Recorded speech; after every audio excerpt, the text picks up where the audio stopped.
Makosa makubwa ambayo watu wanafanya baada ya kusajili kampuni ya biashara.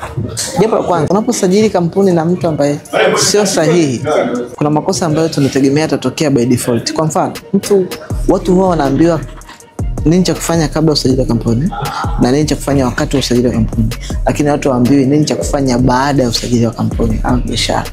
Unashangaa mtu anatoka anaibuka na penalty na faini mengi. Kwa sababu gani? Ulifanya naye kazi akwambia tu nini cha kufanya kabla ya usajili na wakati wa usajili. Baada ya usajili ukishapata kampuni yako na biashara yako na relax, umelala. Moja hapo ukui, yani unakuwa una tofauti na mtu ambaye hajasajili.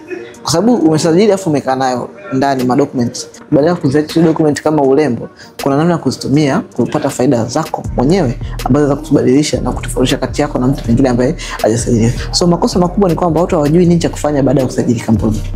Na which is kitu cha msingi sana. Kitu cha pili, watu wakishasajili kampuni, hata kama wanafanya procedures za kuwa na kampuni, watu wanasahau kwamba ukishasajili kampuni inabidi hapo it means umefungua mapambano. It means ndo kwanza umefungua mlango, unaanza mapambano kama kufanya marketing, kufanya sales, kufanya distribution, kutengeneza product quality, kufanya vitu vyote vinavyohusiana na kampuni. Otherwise ni ngumu sana kuwa na maana yoyote kwa kusajili kama huwezi kufanya investment ya 100% kwenye biashara yako.